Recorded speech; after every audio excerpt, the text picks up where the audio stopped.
ഭഗവതേ വാസുദേവായ. കാണ്ടോ 1, അധ്യായം 8, 9 and 10.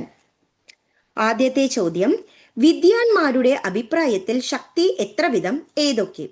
സൃഷ്ടിശക്തി ബ്രഹ്മാവിലും, പാലനശക്തി ഹരിയിലും, സംഹാരശക്തി ഹരനിലും, പ്രകാശിപ്പിക്കാനുള്ള ശക്തി സൂര്യനിലും, ഭൂമിയെ ധരിക്കാനുള്ള ശക്തി ശേഷനിലും കൂർമ്മത്തിലും, ദാഹക ശക്തി വഹ്നിയിലും, പ്രേരക ശക്തി വായുവിലും, എല്ലാറ്റിലും അടങ്ങിയിരിക്കുന്ന ശക്തി ആദ്യാശക്തി, കുണ്ടലിനി ശക്തിയില്ലാത്ത ശിവൻ ശവം.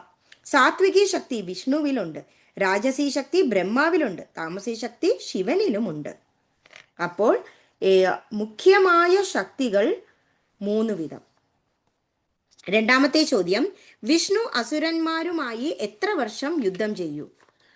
വിഷ്ണു അസുരന്മാരായി 5000 വർഷം യുദ്ധം ചെയ്തു. മൂന്നാമത്തെ ചോദ്യം, അസുരന്മാരെ വധിക്കാൻ കഴിയാതെ ആയപ്പോൾ വിഷ്ണു ആരെ ശരണം പ്രാപിച്ചു? അസുരന്മാരെ വധിക്കാൻ കഴിയാതെ ആയപ്പോൾ വിഷ്ണു കാമങ്ങളെയെല്ലാം നൽകുന്ന വിദ്യാശക്തിയെ ശരണം പ്രാപിച്ചു, യോഗനിദ്രാദേവിയെ സ്തുതിച്ചു. നാലാമത്തെ ചോദ്യം, വിഷ്ണു അസുരന്മാരെ വധിച്ചത് എങ്ങനെ? ശൂരന്മാരായ അസുരന്മാരെ വഞ്ചന ചെയ്ത് മോഹിപ്പിച്ച് കൊല്ലണം. യുദ്ധം ചെയ്യുമ്പോൾ യോഗനിദ്രാദേവി കടക്കണ്ണുകൊണ്ട് മോഹിപ്പിക്കും. ആ മായയാൽ മോഹിതരായ അവരെ വിഷ്ണു വേഗം കൊല്ലണം. തുടുത്ത കണ്ണുകൊണ്ട് അസുരന്മാരെ നോക്കി മന്ദഹസിച്ചു. തുല്യങ്ങളായ കടാക്ഷങ്ങൾ കൊണ്ട് അവരെ ദേവി നിർഭയം പ്രഹരിച്ചു. അവർ വിവശരായി. വിഷ്ണു അവർക്ക് വരം കൊടുത്തു. യാചകരല്ല, ദാനവരാണ് എന്ന് പറഞ്ഞ് വിഷ്ണുവിന് വരം കൊടുത്തു.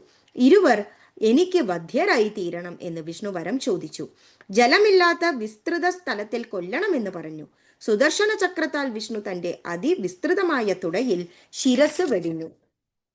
അഞ്ചാമത്തെ ചോദ്യം, ഭൂമിക്ക് മേദിനി എന്ന് പേരുണ്ടായത് എങ്ങനെ?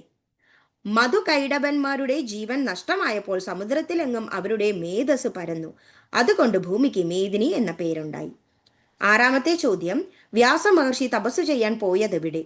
സത്യവതി പുത്രനായ വ്യാസൻ പുത്രനെ നേടണം എന്ന ദൃഢനിശ്ചയത്തോടെ അതിരമ്യമായ മഹാമേരു ശിഖരത്തിൽ അത്യുഗ്രമായ തപസ്സു ചെയ്തു. ഏഴാമത്തെ ചോദ്യം, വ്യാസമഹർഷി കണ്ട അപ്സരസ്? കൃതാച്ചി. ശ്രീഹരേ നമഃ, ശ്രീഹരേ നമഃ. ഗോപികാ ജീവനസ്മരണം. ഗോവിന്ദ ഗോവിന്ദ. Thank U.